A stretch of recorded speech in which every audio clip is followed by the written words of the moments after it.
Hello, everybody, and welcome back to Talking About Birds, the only Cardinal podcast that, like Jordan Walker, despite it going well, still finds a way to disappoint. My name is Nate Heininger, and I am joined by my co-host, Vince Morgan. Is this going well?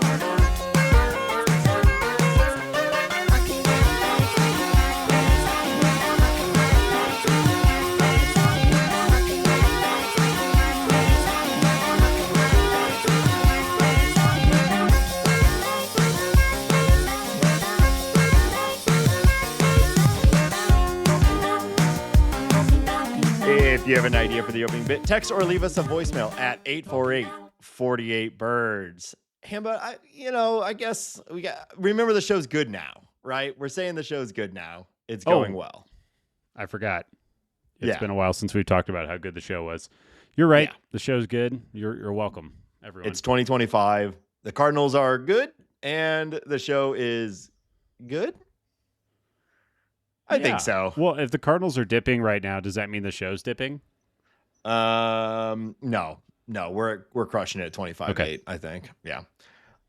Speaking of crushing it, Hambone, how did your Rockies race go? Went okay. I took her easy. I popped it into third gear and just kind of coasted along most of the time, but I got it done. I ran the entire time. I did not die. I was shown on the Jumbotron. And at the end of the day, I got my snow cone. So, I mean, what are we really doing here? When they showed you on the Jumbotron, did like a big crack form down the middle of it? Like, what are you implying, Nate? Some so you're version you're of saying a joke. That I'm so. You're saying I'm so ugly, or something. Yeah, something like that. Just showing me on the Jumbotron would cause it to crack. That's what you're saying. Yeah. Do you think that's possible, Nate? That could even happen? I think. Why don't you shut the fuck up? Shut the fuck up. So last week, I felt like I talked a lot of shit about Fredbird, and I think that's fair. I think there's a lot of easy jokes about Fredbird, considering the dry humping and all of that. But this weekend at the at the Cardinal 5K, I think you want it to be dry humping. Let's not unpack that right now. Let me tell my story, okay? Okay. So Fredbird, proved his worth a little bit. He participated in something that our group has done for a millennia that it was very welcome to see. So me, friend of the show Brandon, and our associate sound producer Chris, who we all ran the race together. We were waiting in line at the porta potty, as you do. I think we all chugged a ton of coffee before the race in order to, get ready. And Fredbird's out there making his rounds, and he happens to come to the line right when Brandon has gone into a porta potty, but me and Chris are on the outside. So first Fredbird comes up, and he gives a few high fives. I slapped five, with Fredbird. And then he did the classic thing where, so he saw Brandon go into the porta potty. With one thumb, he pointed at the porta potty, and with the other hand, he did the ooh, stinky, stinky, big hand wave, which got a huge, pop from the crowd. That's Everyone's classic. laughing. Yep. So he's already roasting Brandon, which is, again, that is a core part of my life is roasting Brandon. So now Fredbird's right there, participating. And then he takes both hands full and goes bam, bam, bam, bam on the door of the porta potty that Brandon went into. And again, full pop from the crowd. Everyone's loving it. I'm loving it. We're all loving it. Fredbird, totally redeemed yourself. I'm back on board with Fredbird. Hell yeah. That's a classic bit. And I think that's the power of the Fredbird is he can get away with that. You or I do that. We look like jackasses, but Fredbird does it. Huge pop from the crowd. Everybody's digging it. Yeah. I love it. Yeah. Fredbird is good. It was awesome. Fredbird is good. So the race went fine. I did get to slap five with Ray Langford. He was kind of the that's good. they don't do it for every Cardinal 5K, but they certainly have the last few at least, or maybe they've always done it. I only really recently recognized, but like Ozzie Smith was like the center of it last year. Oh wow! And this year it's Ray Langford, and so he's like, they had him and Jackie Joyner-Kersee, who participates in seemingly every single race in St. Louis. She's there, which is awesome. She's awesome. So her and Ray Langford were like the MCs of the event, and they're there at the finish line taking pictures, slapping five. You know, he was right at like the center of the finish line, just as you come by, just slapping five left and right. Which I'm a big Ray Langford fan, so that was really cool. Yeah, that sounds. But I was also like sweaty and not fully, just like moving by. But, you would have really if you weren't sweaty and just ran a 5K, you would have nailed that interaction. We all know that. Yeah, for sure. I'm known for good impromptu social interactions. Not awkward, always slick. Nope. At the Rockies, all you get is the PA announcer and Dinger. And Dinger, that's a big draw, but there are no ex-players or anything like that or Olympic legends. Like that would be really cool. Yeah, probably kind of hard right now to be like super pro Rockies baseball. Maybe they're like Todd Helton is around. Like he is a regular fixture at the ballpark. So make Todd Helton wake up a little early on Saturday. I think it'd be fun to see him. Yeah. And it's like I'm sure that Cardinals 5K, it's all for like Cardinals Care or something like that. And that's the Rockies is the same. So like what, Todd Helton can't get up to slap five and help give money to people who need it? Like, come on now. Todd Helton, I know you're listening. Putting you on task, Come on. Get up. I know you love to sleep in, Todd Helton. We all know this. Get up. Classic Todd Helton. It starts at 8:30. That's not even that early. It's not that early. You get a free banana too, some coffee, and I've already talked about the snow cones, Nate. We didn't have snow cones. Yeah. Were they offering snow cones, or did you purchase snow cones? Free snow cones, free hot dogs, free Coors Light. I mean, what? So I guess that's. Right. Do you want a hot dog and a snow cone, or do you want to slap five with a Cardinals legend? I guess maybe that's the trade off. Yeah, the Cardinal, like a lot. That is a staple of 5Ks and just these like charity races. There's often like a beer tent at the end and unlimited like bananas and snack bars and stuff like that. That's not the case of the Cardinal one. They do have like from some free sports drinks and things like that. Yeah. But you are certainly still going and paying the like $9.50 per beer at Ballpark Village, if that's what you want. Oh yeah. No, thanks. Well, speaking of free hot dogs, this weekend, Hambone, you and I and aforementioned Chris and Brandon will be heading to Busch Stadium to participate in the blogger podcaster event. Gonna catch up with a bunch of good friends too. I know Jake, C70, Kelsey. I think we're gonna have a pretty good crew, which will be really fun. It's a cool event that the Cardinals put up every year. This will be our second year in a row participating. So I'm pretty excited about it. Yeah, I think, obviously in the Cardinals blogger world, there's all these cliques and everything like that and rival gangs and all that. And I think being a part of the bad boy, kind of the edgier. Oh, right. Right. We're the bad boys of Cardinal podcast. Just being able to roll up there. I'm going to slick my hair back, bring my leather jacket. And I don't know, give John Mozeliak a wedgie or something like that. Yeah, snap at him, sing at him a little bit. Tie our hands together with switchblades in the other hand. No, I'm super looking for. I cannot wait to be in a room full of our people and nerds and awkwardly ask John Mozeliak if he thinks we're cool. Hey, John, do you love me? Why are you leaving? Why are you leaving? Why Is it something I said? You? I promise I'll stop doing the impressions. Just come on our show. I've been thinking about what to ask him. I know you and I will do a little bit of planning before we head out. I'm expecting it'll be a blend of what are we doing right now? Like the Cardinals. Yeah, he'll like address us or whatever, and then we'll have time for questions. Yeah. Yeah. I'm assuming the questions will be a blend of like, what are we going to do to continue winning this year? And also some legacy type questions, which I'm sure he's getting a lot right now, as he looks towards the second half of his last season as the Pobo. Sure. So yeah, but it's always a good event, and looking forward to seeing some of the people that we see and read and listen to on the show a lot, that we only get to see like once a year. So yeah, absolutely. Yeah. So we will, have our coverage of that next week, and maybe we'll do some video stuff and whatnot. So keep an eye out on the socials. Let's get into the news of the last week.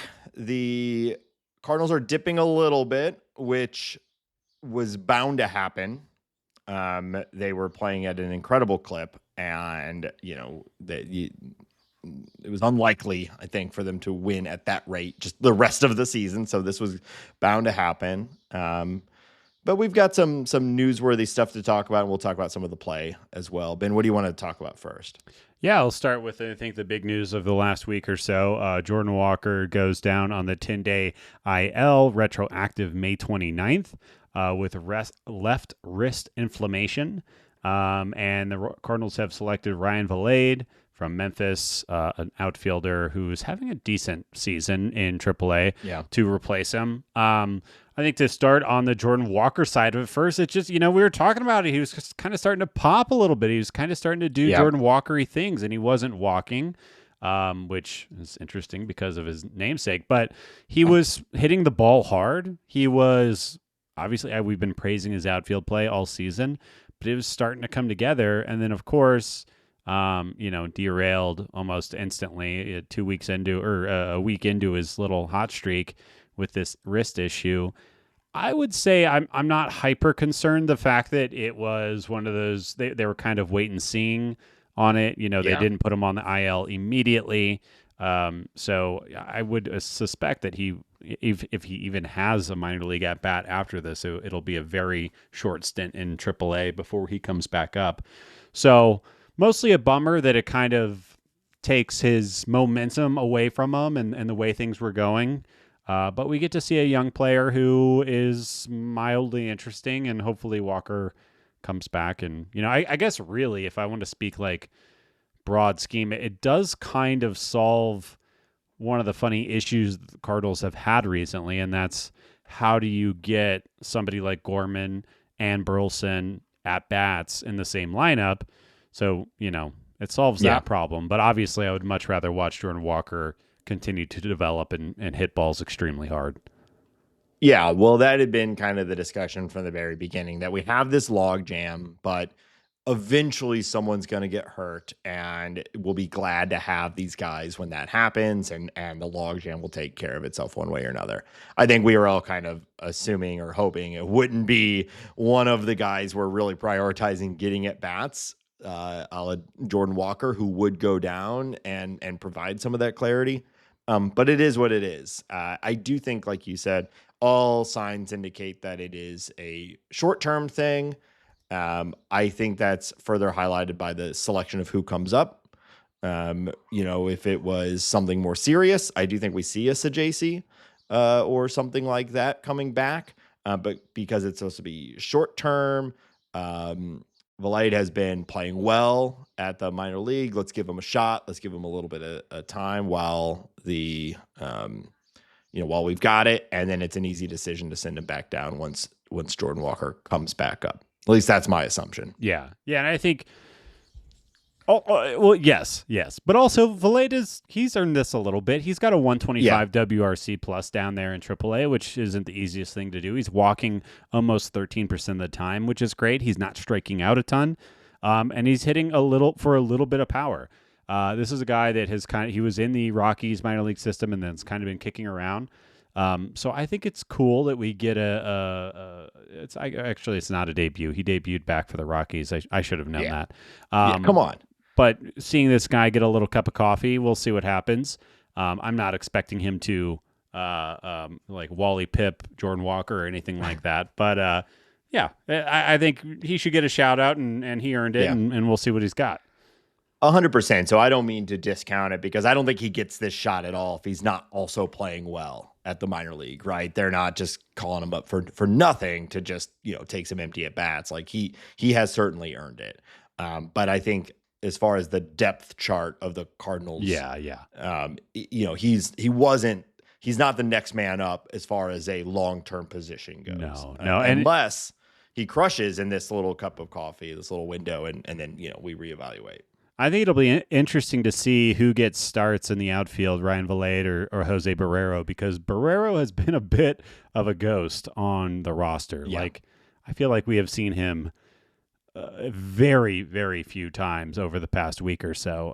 So I guess that'll kind of show us something. And I'm kind of confused of what, I liked Barrero coming up, but if he's not going to get any starts, I mean, what does it really matter? Is he really just the emergency button if Masyn, Winn, or Scott get injured? I guess maybe so. But I think so. I think that's exactly what he is. And with the Cardinals winning so frequently, while there were lineup changes to some degree, for the most part, it was kind of locked in who was playing what. And the question was like, all right, how do we get Burleson in? And where's Herrera going? Like those sorts of things. But like the center field shortstop sort of utility guy, like not needed when your lineup is more or less locked in and you're just trying to figure out where your defense last, slug first, hitters slot in. I generally am okay with the way that they've been handling it. I do feel like maybe a couple of more days off for certain players would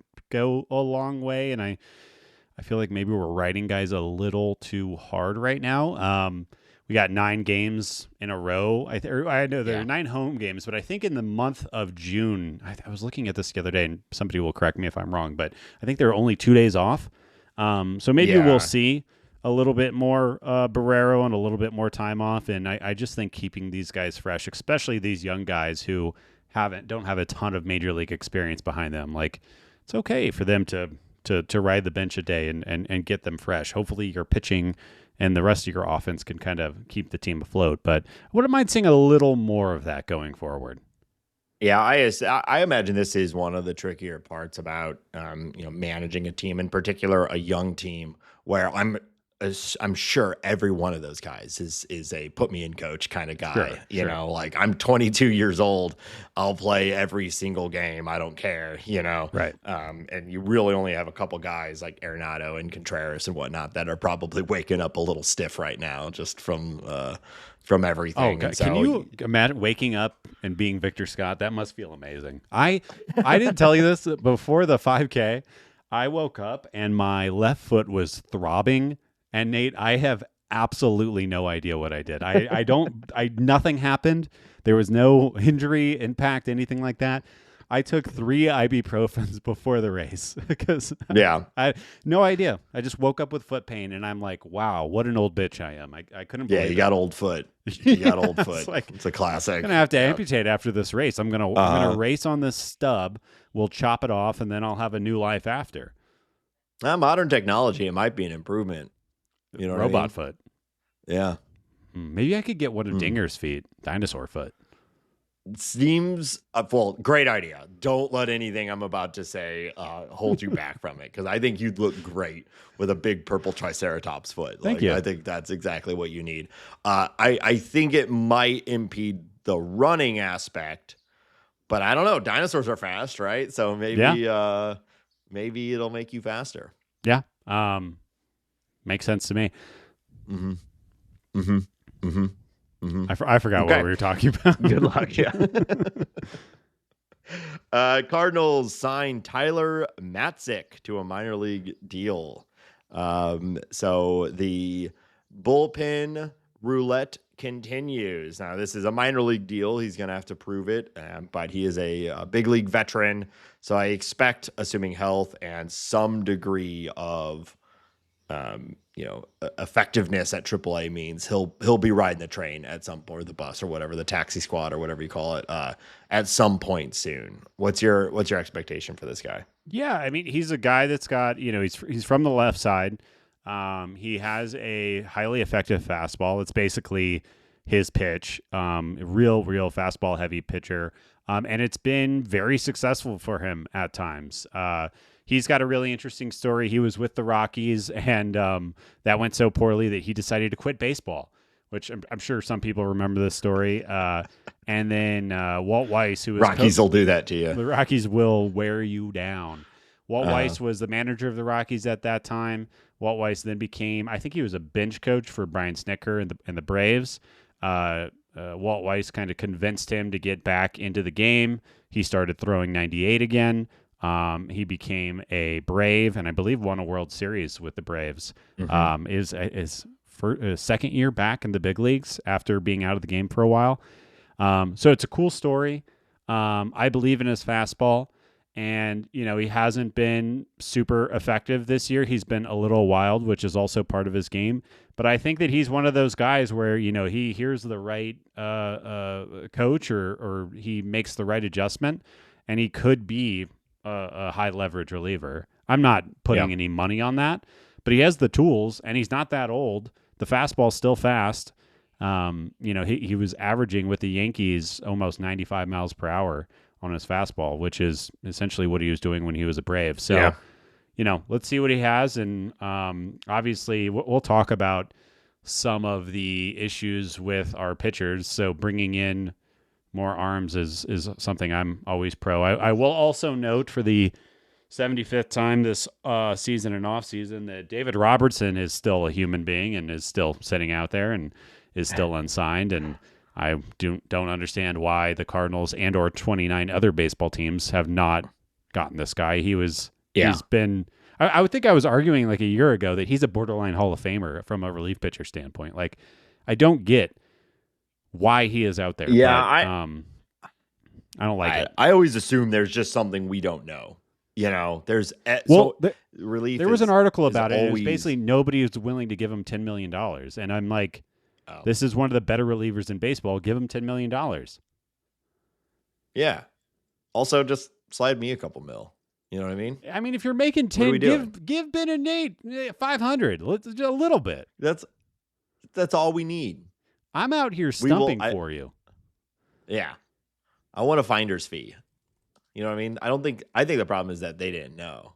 So Cardinals, we get 10%. Go sign David Robertson. Yeah. All right. Well, you mentioned it, and we've been kind of talking about it on this show for the last couple of weeks, trying to, I don't know, I guess like set some expectations on some pitching performances. And, the kind of the core of this last week of struggling does seem to come from some pitchers who maybe have been getting away with some things for a month or so, not getting away with it as much this last week. We saw some rough regression from Miles Mikolas, Andre Pallante, Kyle Leahy. I think they really center it. But we've known you did a whole, we got it once again. It was another thing where we talk about a very specific performance on the show, and it shows itself like within a week. We talked about Miles Mikolas last week, and how his underlying numbers would indicate he has been getting absurdly lucky, of course, bolstered by an incredible defense, but still.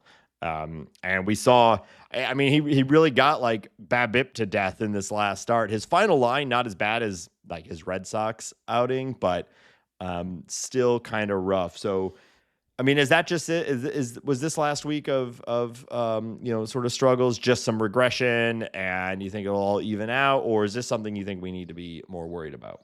Yeah, unfortunately, and the pitchers that we're referencing, I think you said them, but I think these guys are the ones that I'm tagging as like they were probably overperforming. Actually, I think they were 100% overperforming. And I think that there are versions of these pitchers that can still be good, but I think that the amount of innings that they were providing, it was just going to happen. And I guess let's dive in a little bit. We'll start with Pallante, if that's okay. Like looking at Pallante's stuff, it just simply isn't enough. It is not stuffy enough. According to Fangraph's stat pitch type value, Pallante's fastball, sinker, knuckle curve are all below average pitches from a value a pitch type value standpoint, meaning they are all under. They're negative. They're all under 1. So like a league average pitch would be 0.0. Anything above that is good. Anything below that is bad. His slider is the only pitch that rates positively, and it's at 0.08. So it is essentially a league average slider, and all of his other pitches are below league average. Is it 0.8 or 0.08? Oh, sorry, 0.8. 0.8. Okay. This decimal location is important. Yeah, it's not.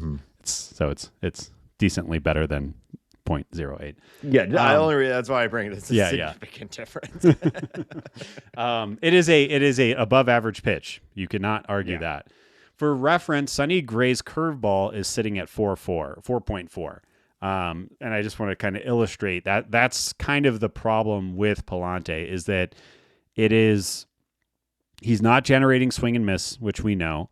The fastball isn't great. The sinker is actually worse than the fastball this year. And I think a lot of people are like, well, Benny's getting this crazy ground ball rate.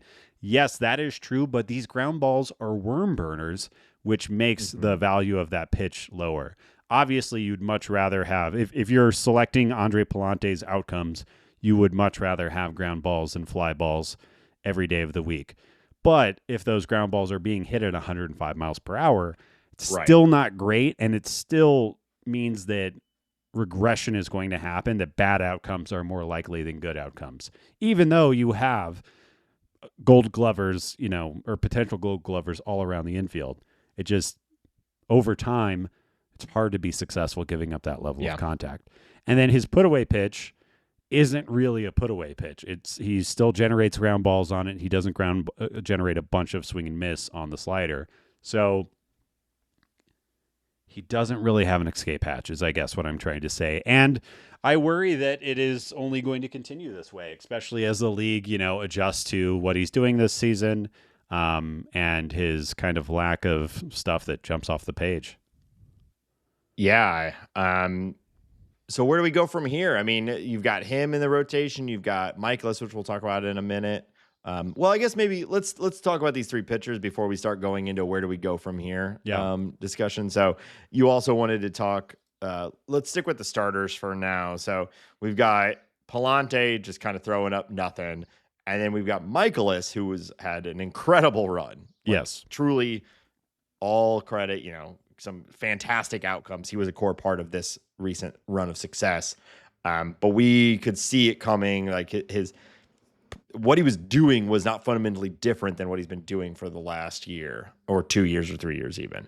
And we started to see him get beat up a little bit. It's so interesting because the Mikolas thing, and maybe we'll as an off-season project, we'll dive into this even more, because when you look at the number, so he says one thing. He says that he is throwing the ball more outside of the zone. He is going for more chases. If you look at his metrics, his plate discipline metrics, you don't see evidence of that anywhere. It is all looks consistent with his career, with earlier this season, last season. So I wonder if there's something that the stats are missing, or if I'm not watching the starts close enough, or if it's eyewash from Mikolas just trying to rationalize why he's had this string of luck. I don't really know what it is. But looking through his numbers, I'm just trying to find something that is making this make sense. Unfortunately, I found something that went the opposite direction. And that was looking at all pitchers who have thrown 40 innings or more this season. Miles has the 5th worst fastball in MLB according to Stuff Plus. Almost every pitcher in baseball throws a fastball, so that basically puts him.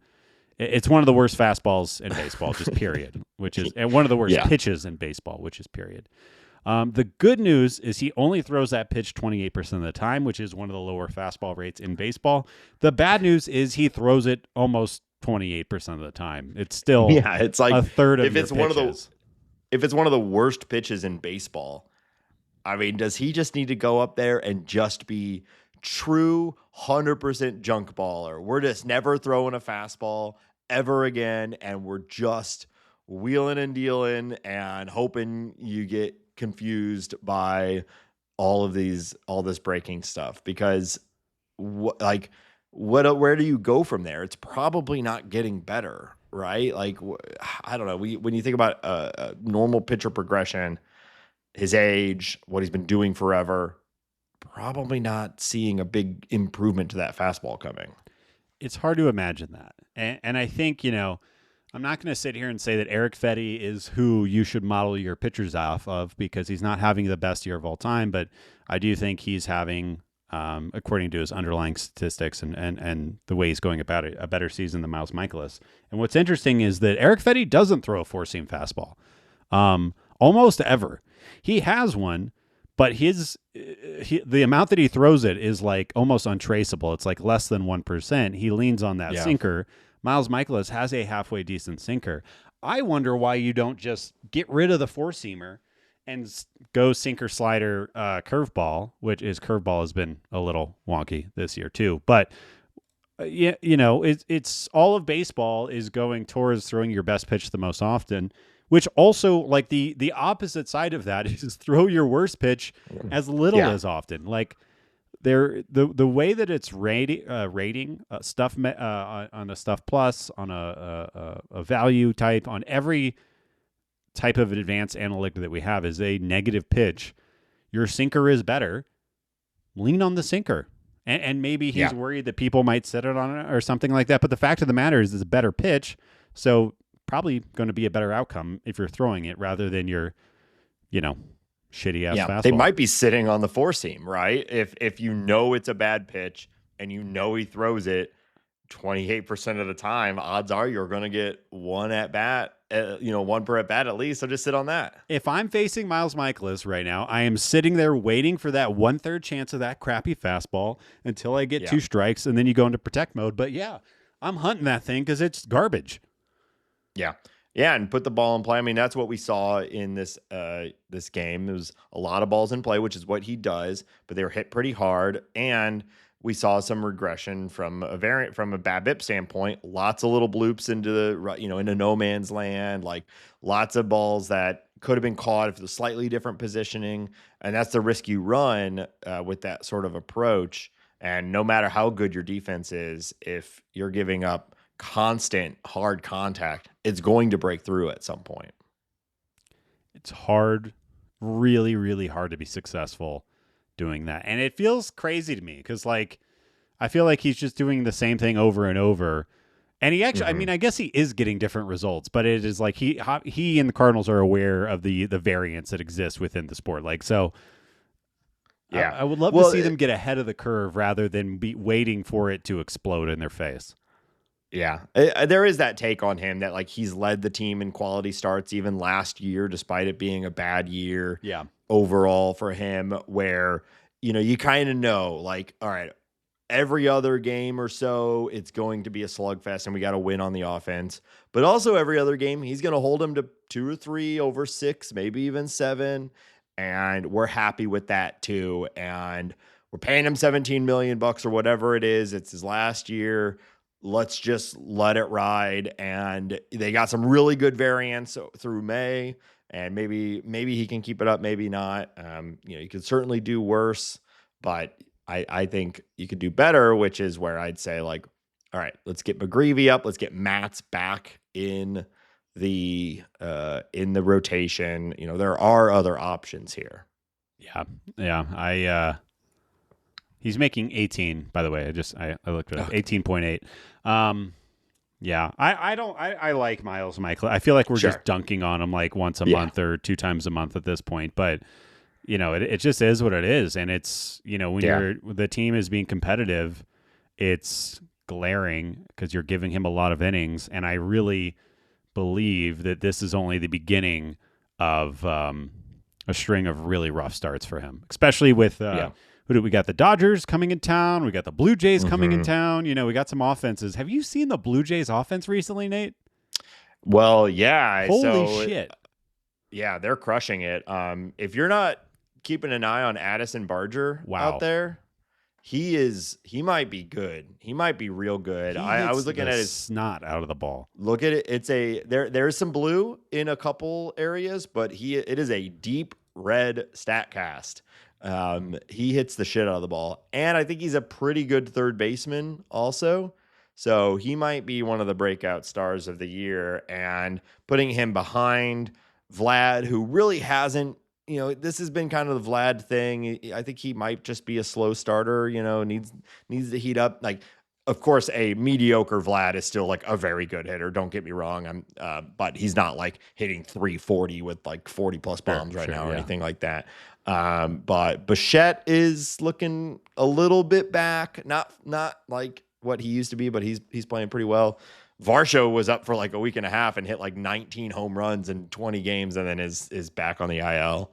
But yeah, I've always liked the Blue Jays. Talking about other birds here, they're a fun team. Yeah, and we'll see what happens as Miles draws some serious offenses here soon.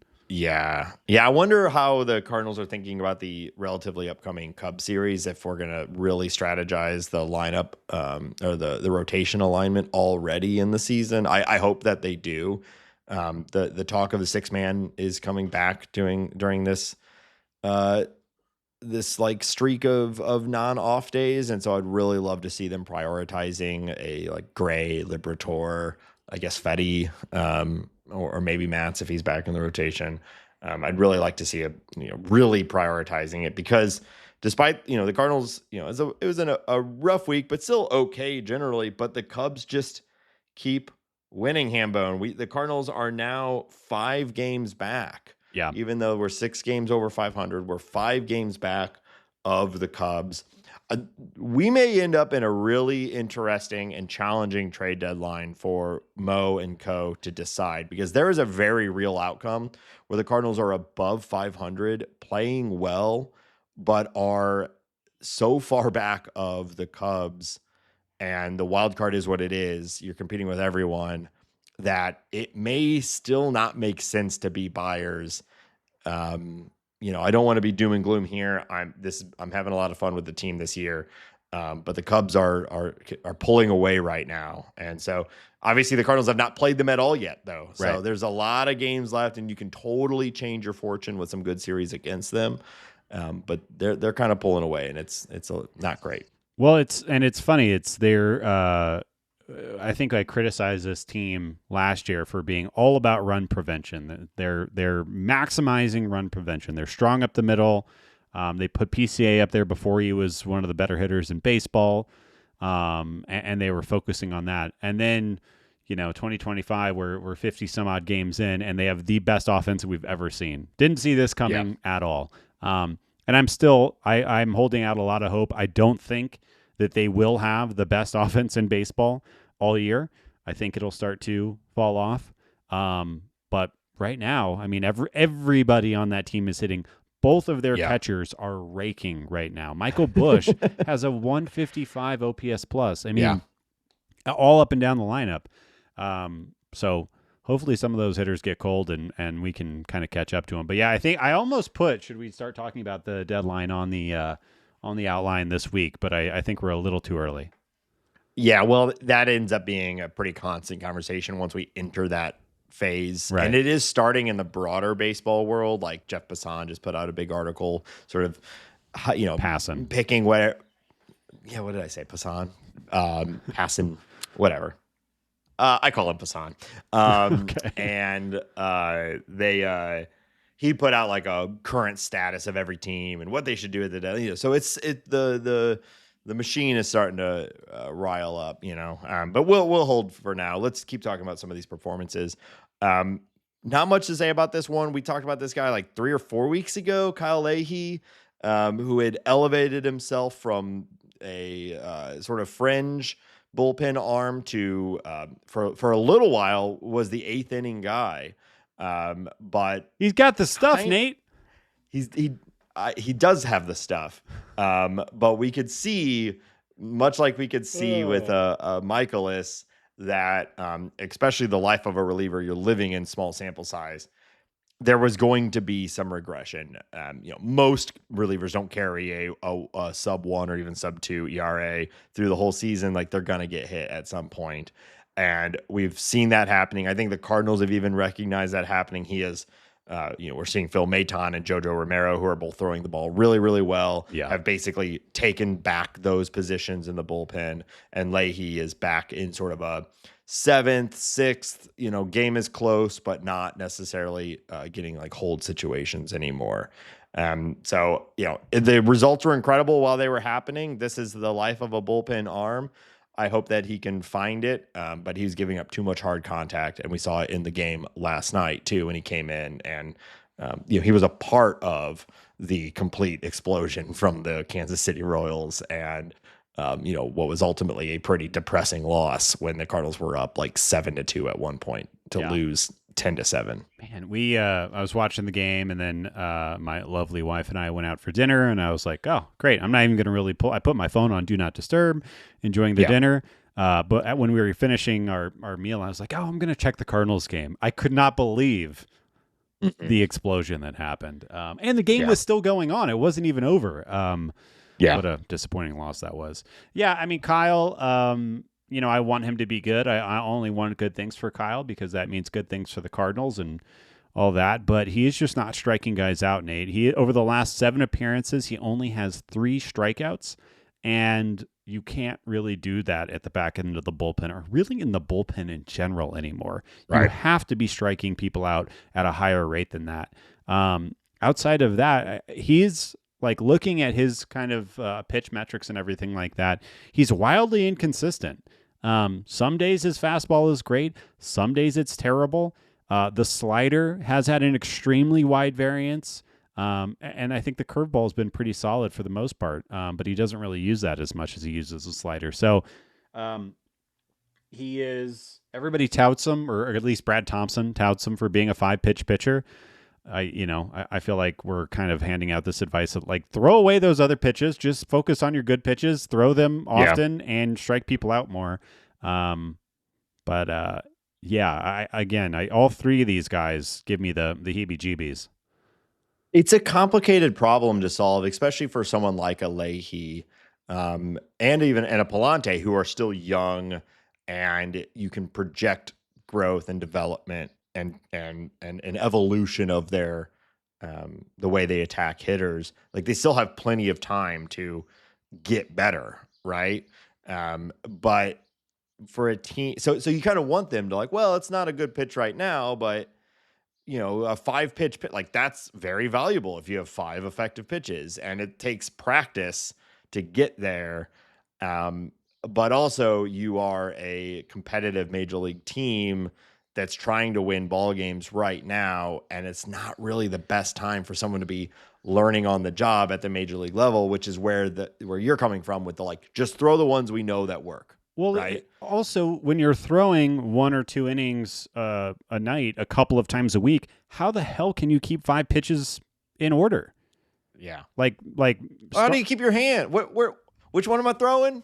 Where'd my hand go? Nate gets it. Right? That's exactly what they say. If you listen to the field mics, they say that. Where are my hands going? Where my hand go? But you look at Sonny Gray, right? And he's got 5-6 pitches, and he makes a start. And if one of those pitches aren't working, he just scraps it and throws a different pitch. If his curveball's not working, he throws the slider. If that's not working, he throws the changeup or the fastball. Whatever's working for him that night. If you're Kyle Leahy, you can't do that. You can't. You can't do that. Kyle, stay away. That's good. Yeah, it's complicated because I guess you say like throw him in the bullpen, practice there, and then take a shot at it real quick, and if it doesn't work. But as a bullpen guy, especially when you're in that position like Leahy is now, where you're often coming in the middle of an inning and you've got guys on or something like that, it's really not the time to be practicing. It's really just the time to focus and throw what you've got that that works. It truly is not the time to be practicing. I could not agree with that more. Well, fortunately, like I said, we are seeing some resurgences. Phil Maton, Jojo Romero. Romero has been fantastic. Both of them, really. I think Yeah. they both have been crushing it. Maton, though, you're right. Like we talked about him. Was it 2 weeks ago when we did the Statcast game? He's leading the team, and a lot of baseball and a lot of underlying metrics around chase rate and whiff percentage and things like that. Things that really, really matter to a reliever or to a pitcher in general. He's doing really, really well at.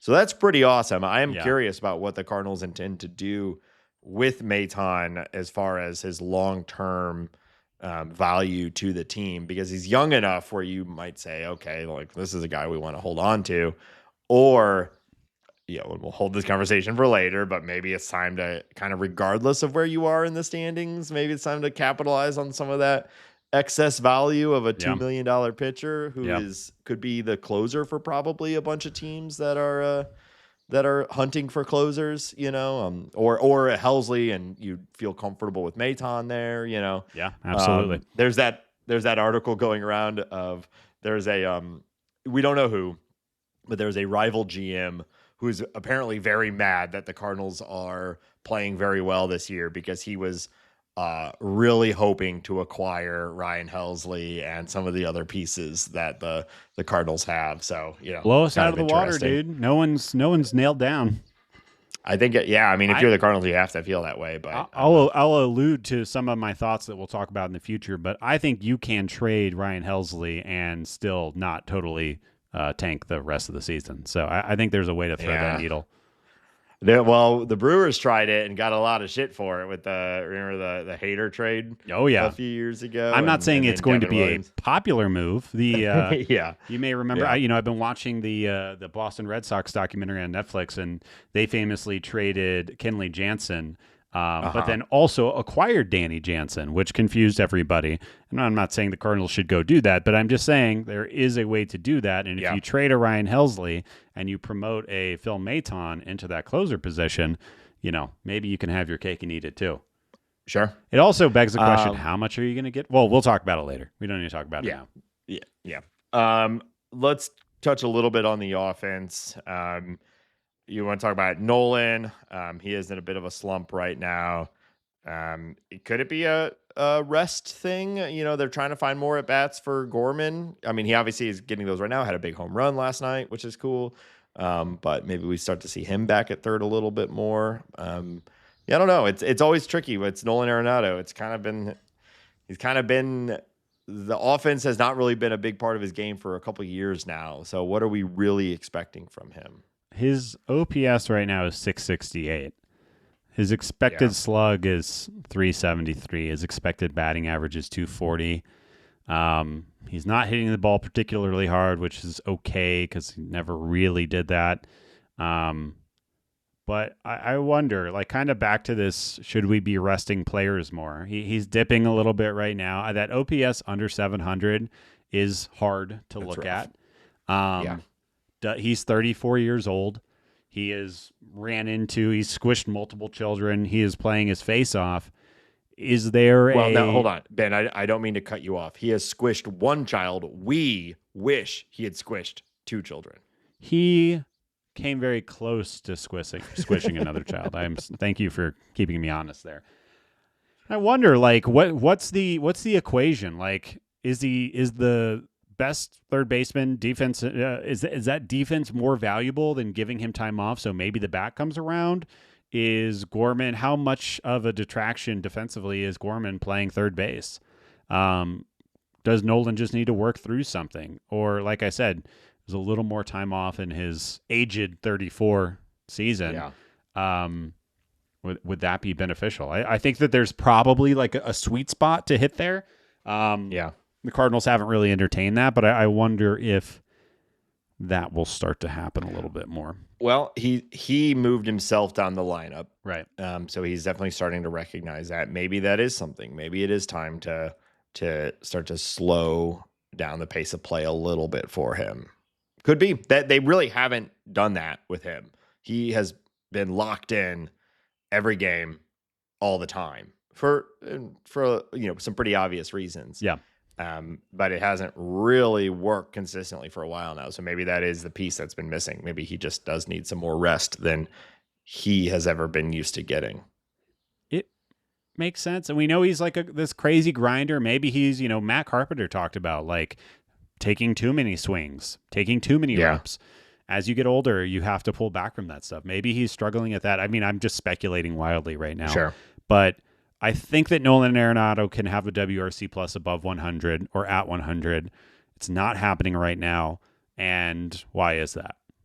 Yeah. Well, let's talk about let's end this section on some positivity though. Alec Burleson and Masyn Winn, two younger guys, one probably franchise icon, another hopefully, contributor for a while. They're really driving the offense right now. I mean, we have talked excitedly about Masyn Winn for years now. And it certainly feels like we're getting like another level up here, right? Like I don't think he's going to be like a masher, but it doesn't take much to be highly valuable with the defense he provides. And he might be doing a little bit more than just, all he's done since he's been a Cardinal is gotten better every year. So I don't think that you can even cap what his potential is at this point, because he is just from the minor leagues to this day, he has only gotten better. I think the one piece that he hasn't really figured out is the stolen base thing, which he's kind of made fun of himself for a little bit for being a faster guy. He just hasn't cracked the nut as far as being able to steal bases. But I'm not too worried about that right now. He's doing everything else really well. He is I kind of thought it was premature putting him in the second spot in the lineup, and he's done nothing but completely prove me wrong. And over the past 2 weeks, he's got a 370 on base percentage. Like you said, he's hitting the ball with a little bit more slug. He's not a 30 home run masher, but no notes for Masyn Winn. It's been great. Lock him up. Lock him up, man. They needed to do that yesterday. It is. Yeah. That's a question I want to ask at the Blogger Day. Like, where are the was the last extension I can remember Paul DeYoung for a position player, for a homegrown position player? Is that the last one? I mean, was that after the Carpenter one, the 2 years, like 20 each? Was that after that? Yeah, see, I have to take a look. Yeah. That's the last one that I feel emotionally that happened. Yeah. And obviously we're also not counting like the year by year Yachty and Waino thing. Like that's not really very different what we're talking about here. But like extending a player while you still have years of control over them. Right. Yeah, it'd be a good question to ask, Mozeliak. Like, I almost like, what's the philosophy on extending players? Because there must be some thought. I assume there's some thought. Well, I know what he'll say. And he'll say it takes two to tango or something to that effect. Well, it's like, give them more money so that they say yes. Yeah. It seems in the modern game, there's been way more hits than there have been misses. There are certainly misses. Yeah. Cardinals have participated in a few of those misses, which is probably part of where this gun shyness comes from. But you look all around baseball right now. So much of the dynasties that have been running are full of extended young players. Yeah. And I mean, if you don't feel confident in what Masyn Winn, Brendan Donovan, and Lars Nootbaar are doing, then I don't know what you're looking at. Those to me are the three most obvious extension candidates. But maybe we'll get something from old Johnny Mo. Maybe. And just to again say, Burleson has been a center part of this offense now, which is great. Kind of repeating my take from last week, but we had kind of criticized the purpose of having an Alec Burleson on this team. And we're seeing it right now. You primarily play against right-handed pitchers.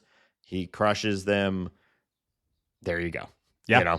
When you want it, doing the outfield thing while Walker's down, so we're going to have to watch that, but it makes it a lot easier to watch when he is hitting the shit out of the ball. So we'll take it. And I don't think Burleson has a long-term position on this team, but right now, let's go. Yep. All right. Anything else you want to talk about from the last week of play for the Cardinals? That Victor Scott play in center field last night against Jac Caglianone's screaming liner was Very, very nice. Very, very nice. I'm very excited about Jac Caglianone. I think probably most people who follow baseball and follow prospects and whatnot are, and it's kind of fun that he's a Royal. I have sort of a love-hate relationship with the Royals, but you gotta love welcoming him to the big leagues with an 0 for 5, and one of the balls he crushed being, denied by your young, maybe future star player. Yeah, that was a lot of fun. Yeah. All right, we're going to talk about the upcoming series, touch on some league news, and play a little game. But before we do that, we want to remind everybody that this show is listener supported on Patreon, patreon.com/talkingaboutbirds. If you appreciate the show, the time and effort that it goes into it every week to bring it to you consistently now for 172 weeks straight, which is insane. Yikes. We have not missed an episode. Consider joining the Patreon at patreon.com/talkingaboutbirds. Tons of different perks, things like that. Check them out. But if you subscribe, you do get access to the private Discord. We call it the Bird Scord, tweet. A lot of chatter in there right now. I know we have some of the other bloggers and podcasters in there as well. So we've been talking about, meeting up this weekend. A lot of fun. Great place to be to get away from the noise of the current terrible social media environment. We also appreciate people who leave reviews on their favorite podcast platform. And of course, tell your friends and your family. Now's a great time to hop on board to the show. Hambone, where else can people find us online? Yeah, come check us out on all of those socials that people love so much. We're on Blue Sky. We are on Instagram. We have a TikTok. Come click our faces over at TikTok. You can listen to this show on Spotify if you prefer. Rate and review us there. The video uploads of these podcasts now exist on YouTube. You can come watch our gums flap around on YouTube for an hour. You can also listen to the audio there if you prefer to do that, you freaks. You can find all of the podcast information, t-shirts, and more at talkingaboutbirds.com. If you want to email us, you can reach out to us at talkaboutbirds@gmail.com. And of course, as always, you can call us and leave a voicemail or send us a text message to 848-48-BIRDS. That's 848-482-4737. All right. Well, Hambone, what a time to play probably the best team in baseball right now. I know they've had their issues, and we will talk about them a little bit, but at the end of the day, this team is quite good. And so we've got the Los Angeles Dodgers coming to St. Louis for 3. I think we talk about the Dodgers probably more than any other team outside of the Cardinals on this podcast. It's kind of hard not to. They are star-studded. They're a huge topic of just like the parity in the game. It's, you can't go very far without hearing about the Dodgers. So I think probably most people know what the Cardinals are getting themselves into this weekend with Ohtani and Betts and Freeman and Teoscar and Will Smith and Hyasung Kim, who's playing really well. Yep. Max Muncy has been a big topic because he got contacts and he's wearing glasses now. He's wearing glasses. Yeah. Nerd ass. And so it's just the offense is incredible. It is feels like a cheat code. This feels like a team that you jam the forced trade button on, like MLB The Show or whatever, to create. And they're just really, really good. Yep. So hopefully the Cardinals can keep them down just enough. They've lost games. They've certainly lost games. But it's probably going to come more from taking advantage. Wins are more likely going to come from taking advantage of the one part of the team that they've struggled because of injuries, which is their pitching. Yeah. Almost all of their starters are on the IL. But the ones that are still there are pretty good. And their bullpen has also struggled. So what are you expecting out of this series against the Dodgers? I just think it bears repeating that they currently have Tyler Glasnow, Roki Sasaki, Emmett Sheehan, Blake Snell, Gavin Stone, and more on the IL from the starting pitching. Mm-hmm. So just insane. What am I expecting? I'm worried about the Yoshinobu Yamamoto start. He is having a Cy Young caliber type season. Yes. But to kind of look at this as a more positive outlook, is that this team is not perfect. Baseball is hard. Teoscar Hernandez is not swinging the ball or the bat particularly well right now. Michael Conforto has kind of had a poor start to the season. So there are holes on this team. However, there are also Shohei Ohtani's and Mookie Betts's and all that. But I think something to look forward to is the fact that their bullpen has not been great. Tanner Scott kind of stinks right now. I was watching a Dodgers game earlier this week, and he doesn't know where the ball is going. And it seems very likely that the Dodgers are just going to let him stay out there and figure it out. So obviously the closer not being great kind of has downstream effects. Anthony Banda has been getting hit around recently. So is Alex Vesia. So I think if the Cardinals can do that thing that they've been doing, and that's making those starting pitchers throw all of the pitches that they possibly can. Look at that Michael Lorenzen start against the Royals. Get those pitch counts up, get into that bullpen. I think that you can have a successful series here. It's not going to be easy. We're going to see some very, very good starting pitching still, which is unbelievable with how many injuries they have. But this team is they got the Tommy Edmonds. They got the Hyosung Kims. They have these young, speedy, athletic guys. They also have Shohei Ohtani and Freddie Freeman. So, but yeah, I think that there's a path, and they could be a lot better than they are right now. So the Cardinals might be catching them at the right time. Yeah, so we should see Ben Kasparius as a starter. So if you haven't looked into this guy, you should. He's been in the bullpen. They're starting to stretch him out maybe. His underlying numbers are incredible. So this might be another guy that we all know his name by the end of this year. Yoshinobu Yamamoto and then Dustin May. So though their rotation has been, crushed by injuries, those are three very good pitchers. And we'll be throwing out Sonny Gray, Eric Fedde, and Andre Pallante. So at least, the Gray against Kasparius, it'll be an interesting matchup, I think. And so hopefully they can survive against the other two. It'll be tough. At least it's home, and we'll be there on Saturday. Oh, we're going to have the Yamamoto game, it looks like. That's nice. Tommy Edmonds going to get a huge pop, right? People are going to be excited about that. Yeah. I wouldn't be. He'll get one of the bigger ones. I think that just returning players get. He's a fan favorite, and he's playing well. So Kelsey might explode. Did you? Yes. Did you see that? I saw it going around. The White Sox fans are trying to do for Luis Robert what Philly fans did for Trey Turner a few years ago. I haven't seen this. They're organizing a standing ovation day for Luis Robert, who his results aren't quite there, but from a talent perspective, he's double the best player on that team. And so I think the fans are just all right, let's show some love to this guy. And he also has a high chance to be traded this year. So, he, as soon as he starts playing well, it's probably when he gets traded. Yeah. All right. So after that, we kind of already talked about these guys, but the Blue Jays come to town. They sure do. So we kind of talked about the offense already. So let's talk about the pitching. What should we be seeing from them from a pitching standpoint?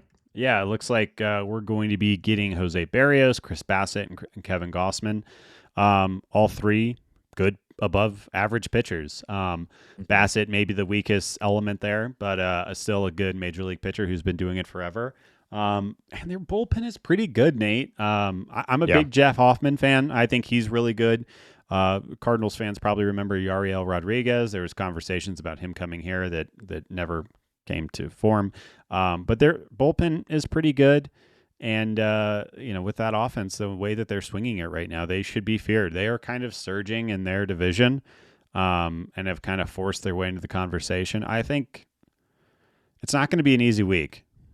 No, it's not. So it'll be, we'll see. I mean, this is going to be an interesting potential vibe switch on this team after a really awesome month and elevation of the team into what feels like a contender, and then struggle against the Rangers. We'll see how this Royals series ends, and then you play the Dodgers, you play the Blue Jays. We may be facing a sub 500 week, 2 weeks of baseball, which should leave them still in a good spot as long as they don't get absolutely crushed. Yeah. But this will be a tough week. I don't know. The Cardinals have beat some really good teams this year. This could also be the opposite. Cardinals play well against the Dodgers, play well against the Blue Jays. Say, all right, this is a good team. We'll see. Yeah, part of the fun of the season. The offense is still doing things, Nate. We've talked about this all season, but it makes it a lot easier to dream on a team that can OBP you to death, which is what the Cardinals are doing. I'm holding out hope. I'm feeling good still. Yeah. Oh, for sure. I'm still riding the positivity train. Yeah. Positivity train. Wow. Choo choo. Okay. Wow. It kept going.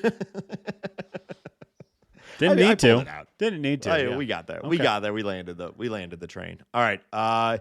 Let's talk about some league news. What's going on around baseball? What do you want to talk about, Hambo? Yeah, your Diamondbacks, Nathan, plays Corbin Burns on the 15-day IL with elbow funkiness. He got a medical review from a doctor that he didn't trust, so he's getting a second opinion on that. You never like to hear the second opinion. That's never an indicator of a good first diagnosis. No, it's not. And I hate this for so many reasons. I hate this because he's one of the better pitchers in baseball. I hate this because a mid-market team went out and got one of the better pitchers in baseball. I think that the Diamondbacks are a fun team to watch, and I want good things to happen to them in a very, very tough division. And then I also hate this because it kind of, in a roundabout way, makes Mikolas and the Baltimore Orioles look right about investing into pitchers. So I hate this for many, many reasons. Hopefully, I don't know. Hopefully it's not what we think it is going to be, although it feels very likely that it is. But yeah, I mean, this kind of, you talk about those individual players who are extremely important to their team, like the Bobby Witt Juniors and Aaron Judges of the world. Like that individual, the team success is very locked into that person's success. I put Corbin Burns pretty high up on that list too, as far as, team MVPs or people that are really, really hard for that team to replace. So it stinks. Yeah. Yeah. They already need all the pitching they can get. And when you lose your frontline starter, it's almost insurmountable for teams sometimes. Maybe Zac Gallen will remember who he is all of a sudden and start pitching. Could be. Yeah. Well, we'll keep an eye on it, but it's a huge bummer. Yeah. Poor butts and cracks. Yep. The Royals, we already talked about this, but the Royals promote one of the best prospects in baseball, Jac Caglianone. We saw what he looks like. Handsome, strapping fellow. Wow. And he had a couple of balls over 110 miles per hour in that game against the Cardinals. Guess he's going to DH most of the time and maybe get some left field starts or something like that. Yeah. But either way, I like the Royals doing this. I like them. They have an obvious problem. Their outfield offense stinks. Let's go bring up one of the best hitting prospects in baseball. And he comes up and immediately starts destroying baseball. So I hope this works out for them. And hopefully that starts, in a couple of days rather than immediately. Yeah, I was really glad to see the Royals do this. If you look at his minor league numbers, they could have done this a month ago and it would have been justified. But you can understand wanting him to cook a little while longer. But they couldn't let it go for too much longer, and they made the right call and called him up, and they'll fit him in the lineup one way or another. Yeah. And they'll probably be an adjustment period, all that. But those hitting the ball that hard in your MLB debut, you got to be excited about that, regardless of outcome. He looks the part, man. Everything about it. He looks like the guy. So we'll see how that goes for him. Getting into some more elbow news, the Braves, really exciting young pitcher. I like this guy quite a bit. AJ Smith-Shawver, was diagnosed with a torn UCL. So he is down for the next year plus, which is big bummer. Really exciting player, and he's out. Yeah, he's struggled with injuries for years now. He came up, I think he was 20 years old when he made his debut. He was, so well regarded, and just can't stay healthy. So yeah, huge bummer. Hopefully he can recover and at some point get over it. People are injury prone until they're not. So hopefully he can get over that and be an impactful starter because the talent is there. And moving into weirder MLB news, I don't know if you saw this story that's going on the last couple of weeks, but Lance McCullers and his family were receiving death threats from social media, which is, a thing that happens. But obviously, I think to the degree in which these were extreme, sent the McCullers family, they kind of got afraid of it. The police got involved, and they tracked down the guy, which I love this. I think that this should happen more often. His name has not been released because no charges have been officially filed. So he's been referred to as inebriated bettor, who is apparently overseas. He is a United States citizen that is living overseas, and the police are involved. And I kind of think they should free speech, blah, blah, blah. But this kind of shit is just completely asinine. And I think if you're the type of person that would make a death threat to a baseball player via social media, you deserve for bad things to happen to you.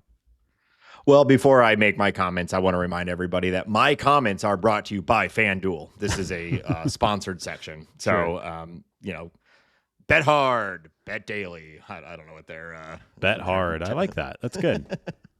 So of course we love all of our corporate. What I like about FanDuel is that they say this on the broadcast. It's never too late to bet. You can bet in the 9th inning if you want to. You gotta bet. You gotta be betting. You gotta be betting. Will this episode end under an hour and a half? I don't know. Everybody should do whatever they want. I believe that with my tiny black heart. But betting on baseball is insane. It is the most unpredictable sport that there is. Yeah. So you're a maniac if you're doing it. Shout out to you, but you're a maniac. Death threats, not protected speech.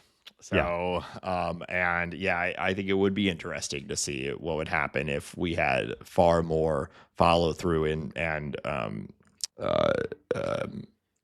people being held responsible for the things. Go get them. That's what I'm saying. Go get them. Absolutely.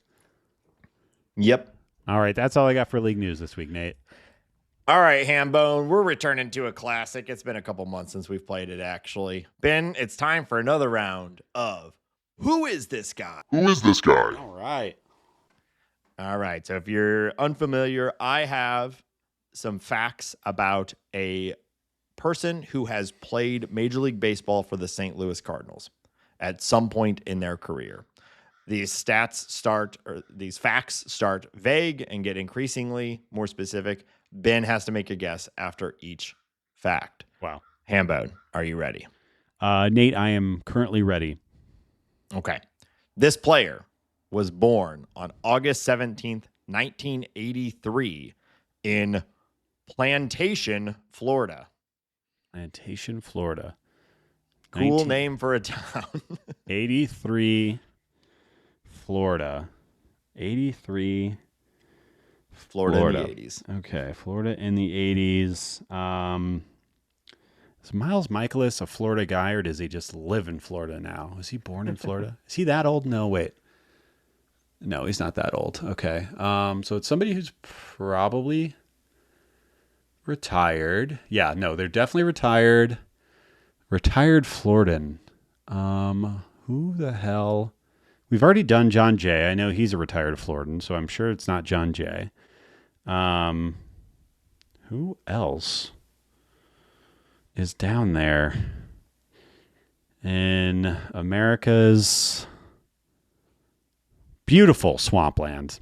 We love it, don't we, folks? Shoot.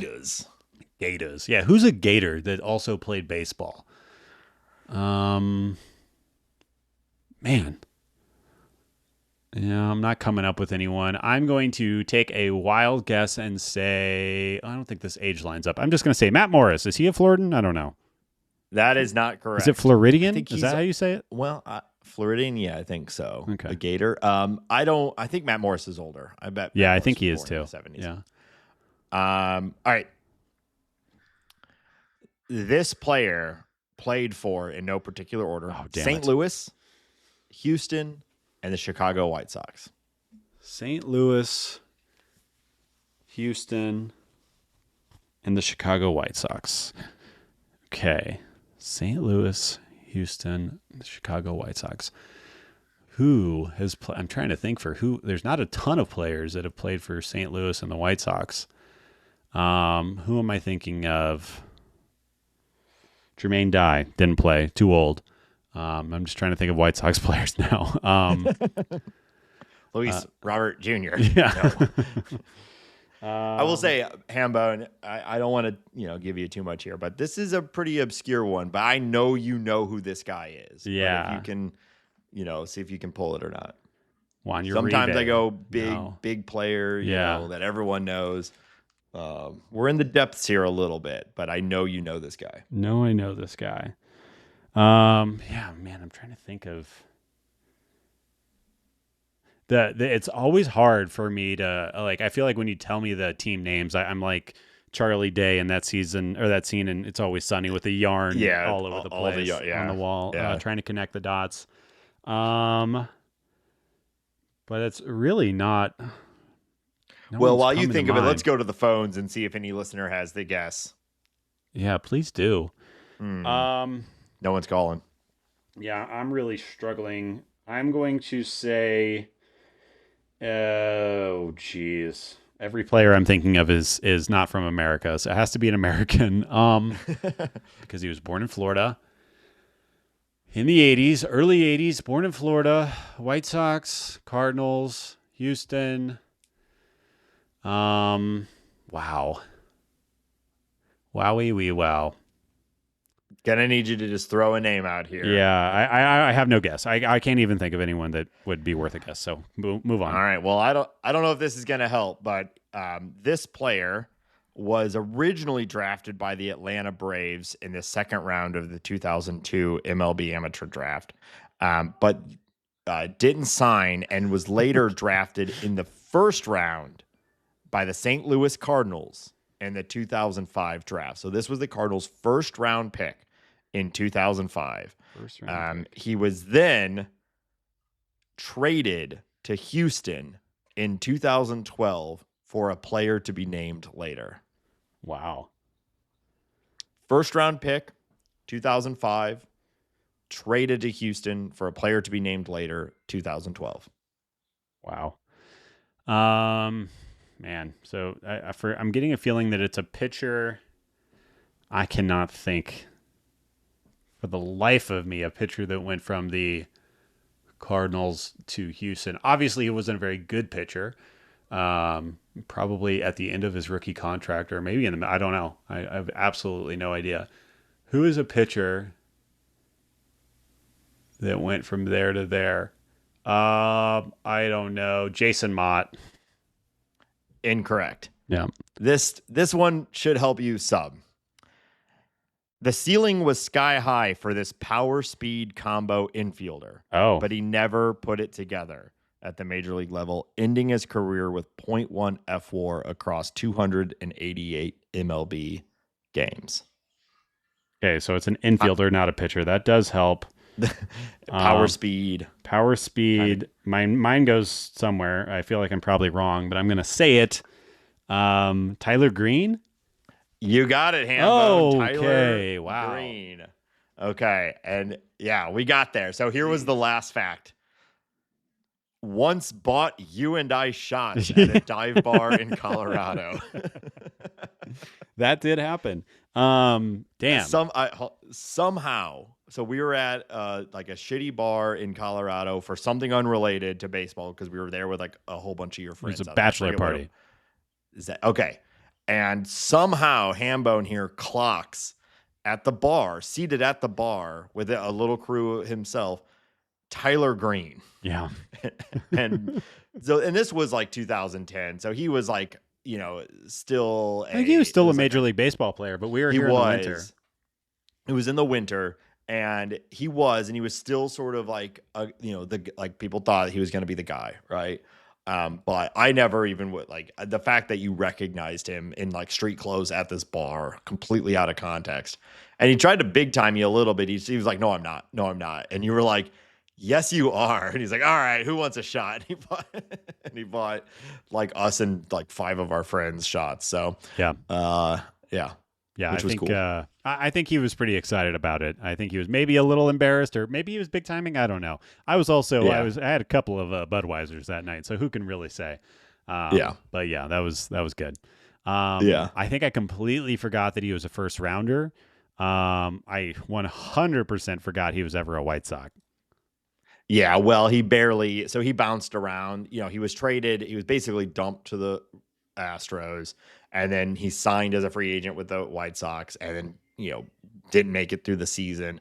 Then he signed with a couple other teams. He actually signed with the Braves and with the Phillies, I think it was, and he never made it back to the majors. Yeah. And his last game was in like 2015 or something like that. So I remember really thinking he was going to be a guy. He looked like it. And he's, like you said, the power, speed. He had some good seasons in AAA, but it just never happened. Yeah. I mean, he was their first round pick. He was supposed to be the guy. He was a part of he was actually kind of a part of some of the struggles of that era when it was like, oh, well, he's going to be the guy and he's getting at bats, and it just wasn't clicking. So, but yeah. All right, you got it. So we got it in 4. That was one of your tougher ones. Yeah. But I also, that's a deep cut, So I felt pretty lost at sea there for a bit, but I'm glad I pulled that out. I bet. So when you said it must be a pitcher after the third fact, I'm like, well, we're pretty far off. So. Turned it around. Just needed that help with the infielder part of it. Yep. So, all right. Well, that's going to do it for this week's episode. Thank you all again for being here. All of our links and everything at talkingaboutbirds.com. Great time to share that with your friends and family. Check it out. We will be back next week after hopefully a good but tough week of baseball. And we'll be back with our coverage from the Blogger event. I will try my hardest not to burn myself with hot cheese. But hey, I make no promises. And we'll be back next week. So with that, thank you, everybody. And until next week, go Cardinals. Go Birds.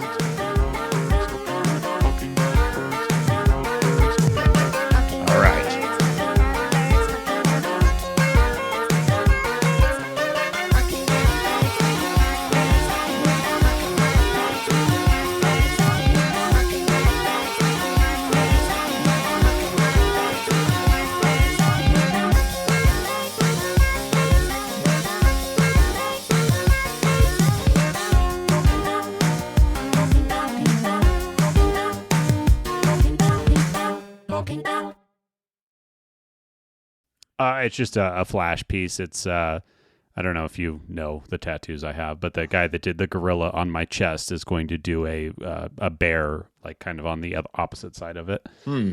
Is that how you see yourself, like kind of a gorilla, kind of a bear kind of thing? Yeah, like a monster. Yeah, just like a big, shitty monster. Yeah, like a big, shitty monster. Well, I'm glad you're getting that represented on your body, although your body also just represents that. All right, let's get started.